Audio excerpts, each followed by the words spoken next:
주님의 언제나 변함없으신 은총과 사랑이 오늘 이 예배 자리 그리고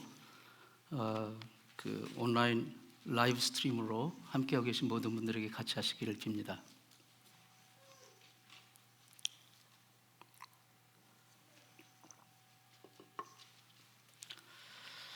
에,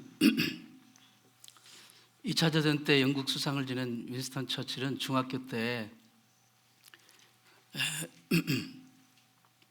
영어 과목에 낙제를 받아가지고 그 다음 학년으로 진급을 못했대요. 그래서 1년을 꿇었답니다.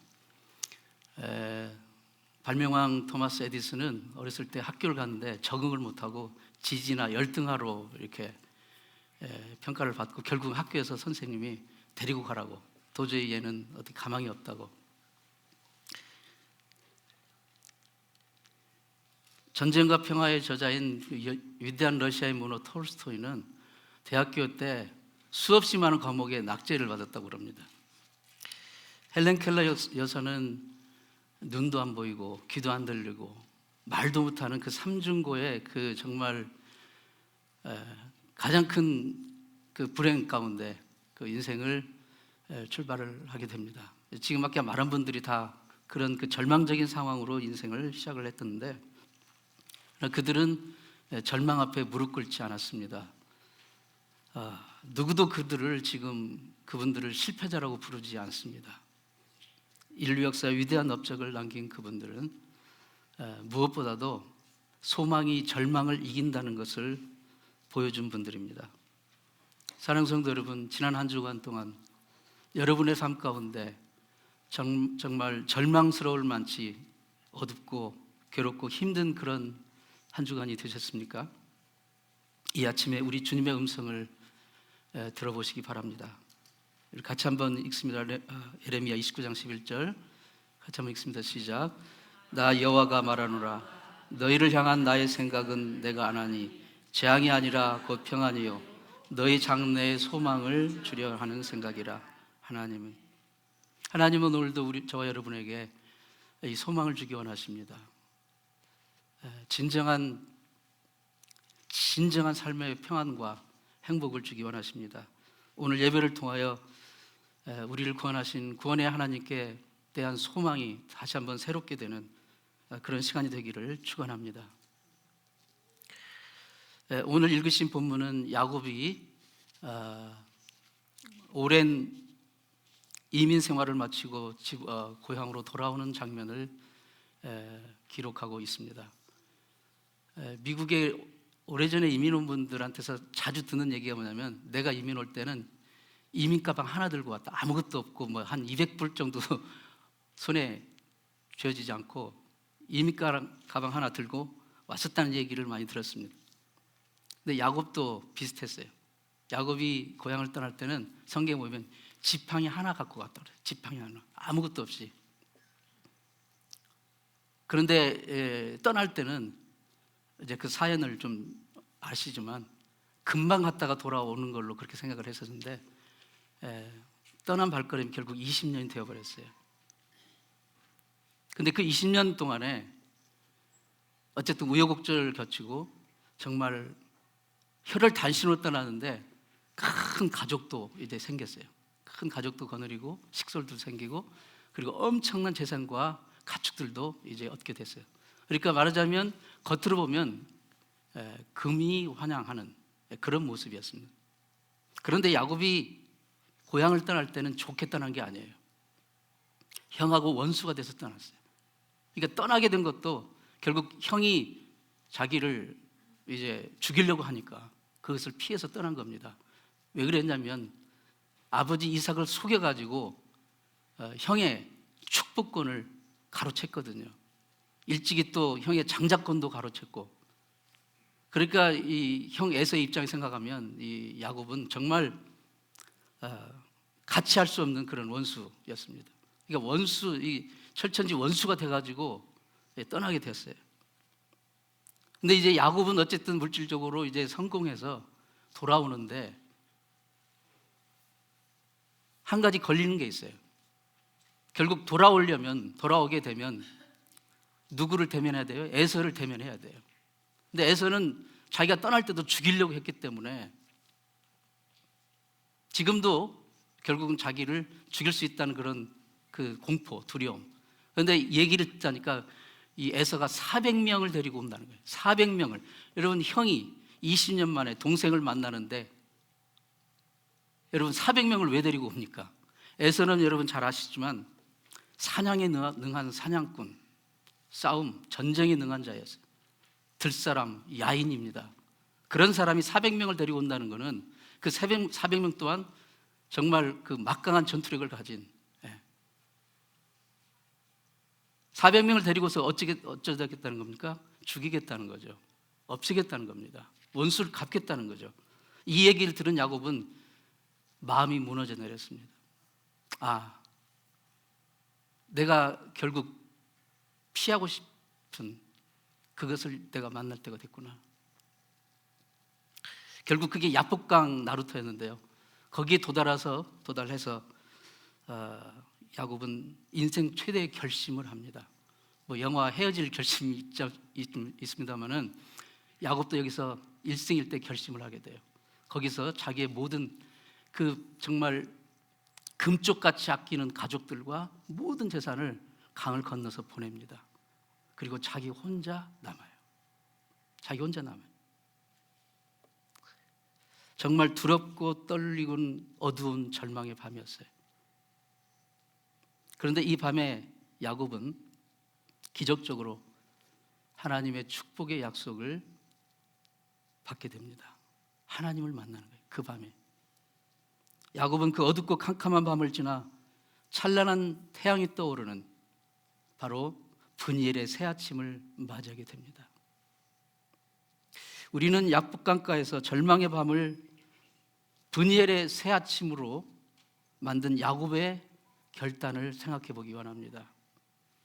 그래서 오늘 우리 하나님의 백성이 야곱처럼 약복강의 절망의 밤을 만났을 때 어떠한 자세를 가지고 이것을 극복해 나갈 수 있을까를 생각하기 원합니다.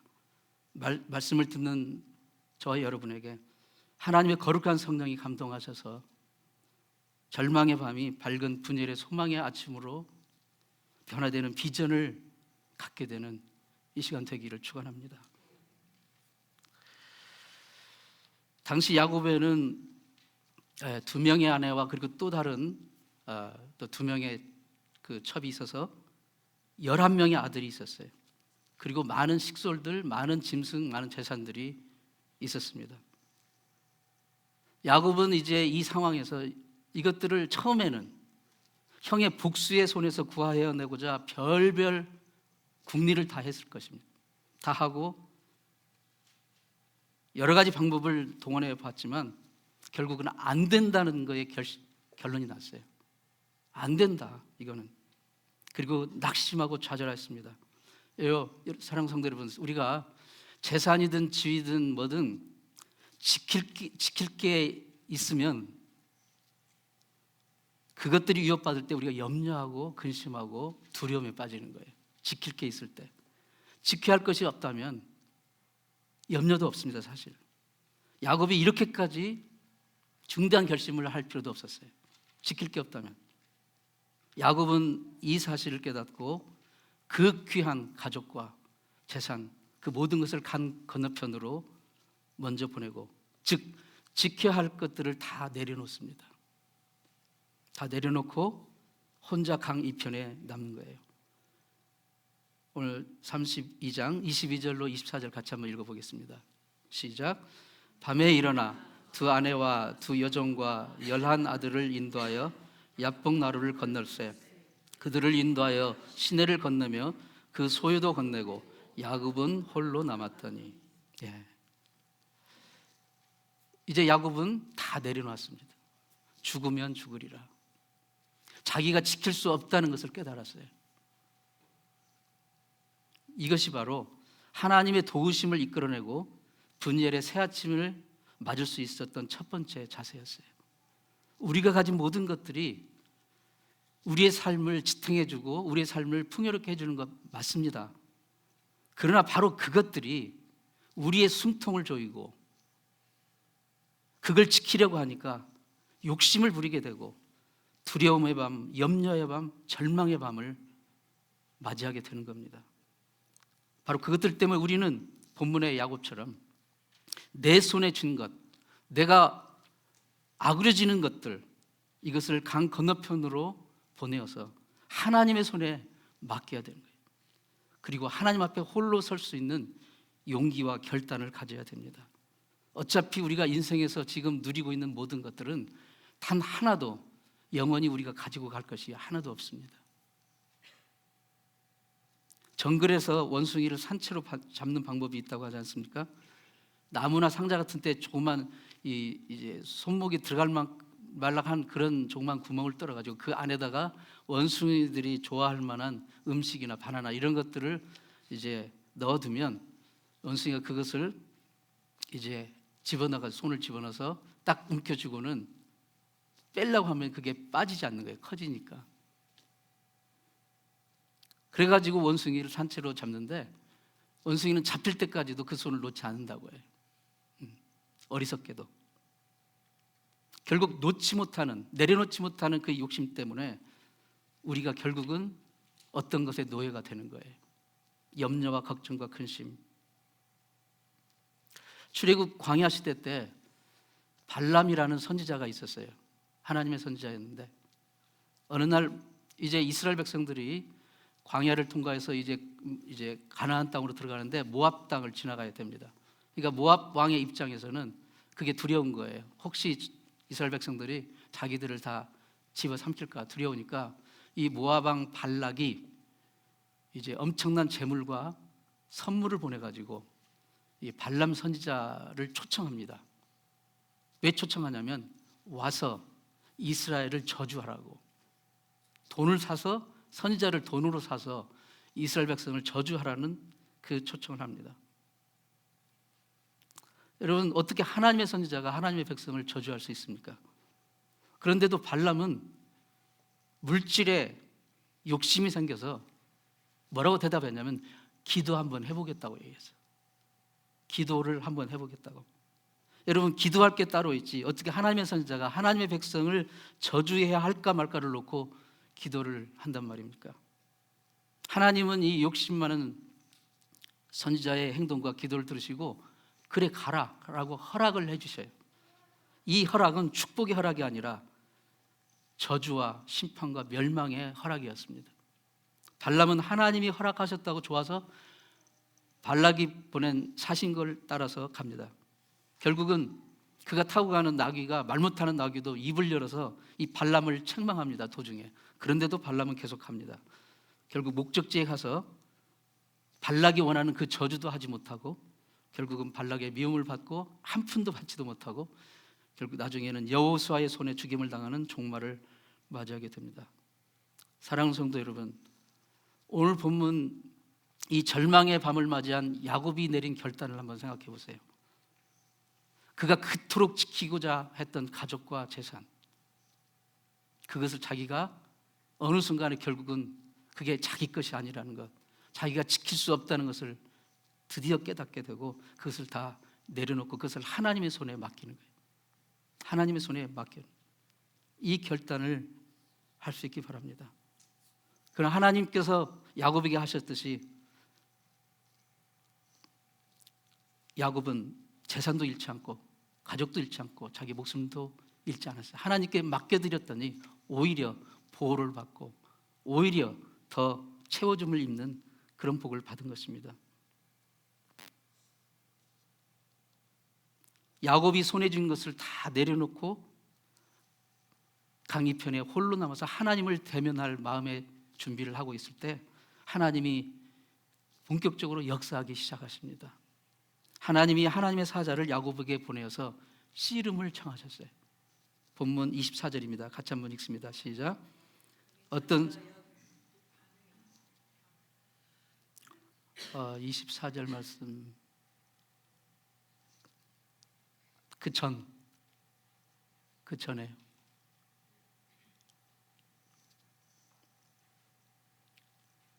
네, 거기 같이 한번 읽습니다. 시작. 어떤 사람이 날이 새도록 야곱과 씨름하다가 여기서 보면 어떤 사람이라고 나와 있어요. 이거는 하나님이 보내신 이제 하나님의 사자입니다. 근데 여기 지금 씨름의 주체가 누구냐면 야곱이 아니에요. 만약에 야곱이 씨름의 주체라고 한다면 야곱이 날이 새도록 어떤 사람과 씨름하다가 이렇게 돼야 맞습니다. 그런데 여기는 어떤 사람이 날이 새도록 야곱과 씨름하다가, 그러니까 씨름의 주체가, 씨름을 시작한 사람이 어떤 사람이, 야곱이 아니라 그러니까 하나님이 보낸, 그러니까 하나님이 야곱에게 씨름을 걸어오신 거예요. 여기서 우리는 야곱이 자기의 인생을 자기 손에서 주님께 맡기는 결단을 내렸을 때 하나님 그것을 보시고 드디어 축복의 손길을 시작하시는 것을 보게 되는 겁니다. 야곱은 하나님의 사자가 자기에게 씨름을 걸어오는 것을 보고 하나님이 일하시는구나, 이것을 깨닫게 됩니다. 그래서 이번 기회가 절망과 두려움의 밤을 희망의 새아침으로 바꿀 수 있는 유일한 기회라는 것을 깨닫습니다. 마지막 기회라는 것을 깨달아요. 그래서 천사가 걸어온 씨름에 적극적으로 임합니다. 끈질기게 붙잡고 늘어집니다. 이 씨름이 한두 시간 정도가 아니라 밤새도록 이어진 씨름이었어요. 물론 이 씨름은 기도였을 것입니다. 어느덧 날이 새려 하는데도 야곱이 이 씨름을 끝낼 생각이 없어요. 계속 집요하게 매달리고 싸움을 그칠 생각이 없습니다. 싸움의 시작은 하나님의 보낸 사람이 시작했으나 야곱은 끝낼 생각이 없어요.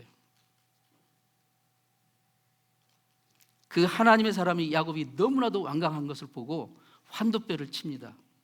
그래서 그 환도뼈를 부서뜨립니다. 그 장면이 25절 26절에 나옵니다. 시작. 그 사람이 야곱을 이기지 못함을 보고 그가 야곱의 허벅지 관절을 치매 야곱의 허벅지 관절이 그 사람과 씨름할 때 어긋났더라. 그가 이르되 날이 새려하니 나로 가게 하여 야곱이 이르되 당신에게 축복하지 아니하면 가게 하지 아니하겠나이다. 아멘. 지금 이제 개정개혁 성경은 허벅지 관절이라는 표현을 좀 쉽게 쓰고 있는데 옛날 그 개혁 한글 성경에는 환도뼈라고 나와 있습니다. 한문으로 되어 있기 때문에 좀 사람들이 잘 이해하기 어려워서 이제 이렇게 허벅지 관절로 표현을 했는데 이것은 이제 대퇴골, 그러니까 엉덩이 관절과 허벅지 관절이 만나는 그 부위를 말한다고 합니다. 우리가 발목뼈 하나만 잠깐 삐끗해도 우리가 한두 달은 제대로 걷지 못합니다. 근데 대퇴골이 어긋났으니, 골절되었으니 이게 두 발로 설 수도 없고 뭐 씨름도 할 수 없을 것입니다. 그런데도 야곱은 그 손을 놓지 않고 씨름을 하고 있는 거예요. 추측컨대 자기 자신의 힘으로 이제 서거나 막 몸을 쓰는 게 아니었고 그냥 상대방의 옷을 자꾸 물고 늘어져 있는 거예요. 그냥 질질 끌면서 놓지 않고. 천사는 이제 날이 새려하니까 이제 놓아라, 나 가야 되겠다. 오히려 천사가 사정을 합니다. 그러나 야곱은 놓지 않고 내게 축복하지 않으면 나는 놓지 않겠습니다. 필사적으로 매달리며 부르짖습니다. 얼마나 처절한 영적인 싸움입니까? 성도는 이 영적인 싸움에 이러한 끈질김이 있어야 됩니다. 뼈가 위골되고도 손을 놓지 않고 씨름을 계속할 수 있는 힘이 어디서 나왔겠습니까? 하나님이 주시는 복이 아니면 자기에게는 희망이 없다는 것을 깨달은 거예요. 자기가 아무리 손으로 오그라들고 쥐고 있어도 자기가 그것을 지킬 수 없고 하나님이 지켜주지 않으면 자기가 모은 모든 것들이 물거품이 된다는 것을 깨달았기 때문에 하나님의 복의 약속을 바꾸야 말겠다는 결단으로부터 나온 것입니다. 이번 기회를 놓치면 이 캄캄한 절망의 밤을 결코 헤어나올 수 없다는 것을 야곱은 알았고요.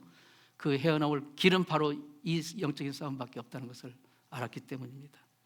이 믿음이 야곱을 이스라엘 되게 하였고 이 믿음이 캄캄한 밤을 지나 분이엘에 떠오르는 밝은 아침의 태양을 맞이할 수 있게 하였던 것입니다.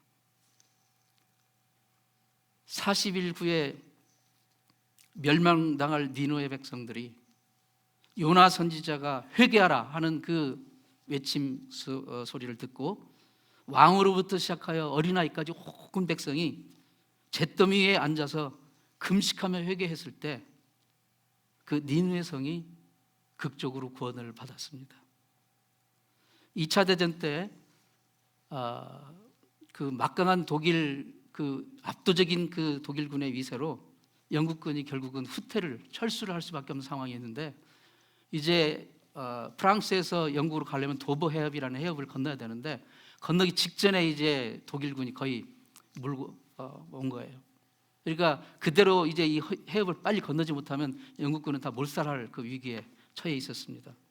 그때 영국 왕과 당시 수상이었던 처칠 수상이 온 나라에 이제 그 방송을 했어요. 같이 우리 금식하며 기도합시다. 예. 그리고 모든 교회는 우리가 기도할 때 종을 울려주세요.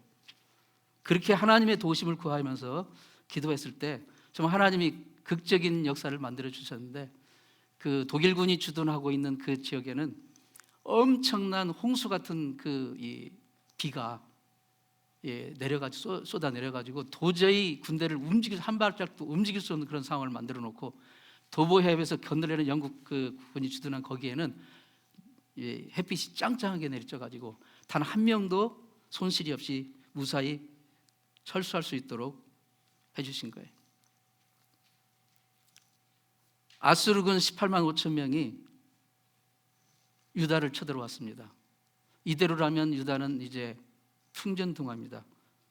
멸망당할 수밖에 없는 위기에 처했습니다. 그때 유다 왕 히스기야는 온 백성과 더불어 하나님의 성전에 올라가서 합심으로 기도했습니다. 밤이 맞도록 밤이 새도록 금식 기도를 했어요. 그 기도한 그날 하루 저녁 천하 기도한 그날 저녁에 칼 한 번 쓰지 않고 싸우지도 않았는데 아침에 일어나 보니까 18만 5천 명이 다 죽어 있어요. 그냥 조용히 죽어버려요. 하나님의 긍휼의 손길로 히스기야와 유다를 구원해 주신 것입니다. 절망의 밤, 염려와 근심과 어두운 절망의 밤을 맞은 분들이 계십니까? 세상이 주는 일시적인 보호나 위로가 아니라 하나님이 주시는 영원한 복을 사모하며 하나님이 나를 지켜주시고 하나님이 나를 책임져 주셔야겠다는 그 믿음으로 하나님께 무릎 꿇고 기도하는 백성들이 되시기 바랍니다. 이런저런 이유로 인생의 캄캄한 절망의 밤을 만난 우리들이 오직 주님의 긍휼과 주님의 위로와 주님의 돌보심을 구하며 기도의 무릎을 꿇을 때 분일의 밝은 아침을 맞이하는 그런 복된 성도가 다 되시기를 주님의 이름으로 축원합니다. 천사는 한사코 자신을 놓아주지 않는 야곱을 향하여 네 이름이 무엇이냐고 물었어요. 그래서 야곱은 야곱이라고 대답합니다. 그러자 천사는 내 이름을 야곱이라 하지 않고 이제부터는 이스라엘이라 하라고 명령합니다. 27절 28절 말씀 다 같이 한번 읽습니다. 시작. 그 사람이 그에게 이르되 내 이름이 무엇이냐? 그가 가로되 야곱이니이다. 그 사람이 가로되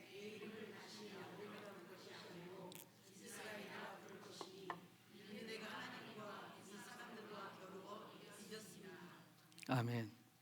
야곱이라는 이름은 발꿈치를 잡다라는 뜻입니다.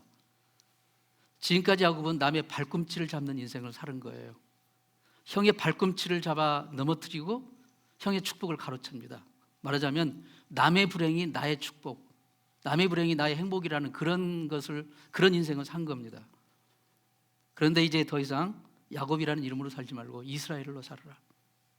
더 이상 남의 발꿈치나 잡는 그런 인생 살지 말고 하나님을 붙들고 하나님께 매달려 하나님이 주시는 복으로 하나님이 주시는 그 복을 받아서 오히려 사람들을 복주는 그런 인생을 살라라는 뜻으로 이스라엘을 줍니다. 그 뜻을 천사가 이렇게 해석해 줘요. 하나님과 사람으로 더불어 겨루어 이겼습니다. 사람이 하나님을 넘어뜨렸다는 말이 아니고 이겼다는 말이 아니고 이 하나님이 그를 야곱에서 이스라엘로 변화시키는 그것을 견뎌냈다는 거예요. 이겨냈다는 거죠. 견뎌냈고 그리고 하나님의 복받을 그릇이 되었다라는 그 뜻을 말하는 것입니다. 이스라엘의 진정한 뜻은 하나님께 복을 받아서 다른 사람을 넘어뜨릴 필요 없어요. 다른 사람을 경쟁할 필요가 없는, 그래서 그 복으로 오히려 수많은 사람들을 섬기고 하나님의 복을 전해주는 그런 존재가 바로 이스라엘이라는 뜻이에요. 하나님의 복으로 사는 인생이 진정 승리의 인생이라는 것, 그게 이스라엘입니다. 하나님 하나님은 어느 날 아브라함을 신방하셨어요. 그리고 그 이름을 아브라함에서 아브라함으로 바꾸라고 명령하십니다. 그때가 어떤 상황이었냐면 아브라함이 하나님이 막 자기를 너의 후손이 바다의 모래같이 하늘의 별같이 많겠다고 해주셔놓고 깜깜무소식이니까 결국 인내하지 못하고 몸종 하갈을 통해서 서자를 얻어요. 이스마엘을. 근데 이스마엘을 얻긴 얻었는데 그것으로 인해서 집안에 막 분란이 일어나는 거예요. 막 아내들이 싸우고 막 치고받고. 그러니까 결국은 그 둘을 모자를 내쫓아요. 그 상황에 하나님이 아브라함을 신방하셨어요. 찾아오셔서 이제는 아브라함이라 하라. 아브라함은 무슨 뜻입니까? 열방의 열국의 아비라는 뜻이에요. 열방의 아비. 자식 없다고 하늘을 취하여 그냥 아들을 이렇게 이어가는 그런 졸장부 아비가 아니라 모든 열방을 품는 모든 열방의 아비의 그 심정으로 살아라 하는 것이에요. 이것은 하나님이 아브라함을 열국의 아비로 만들어 주시겠다는 약속입니다. 아브라함은 그때부터 옹졸한 가슴을 펴고 이제 그냥 한 가정에 대나 이으려는 그런 졸장부 인생을 살지 않고 모든 백성의 아비의 심정을 가지고 살기 시작합니다.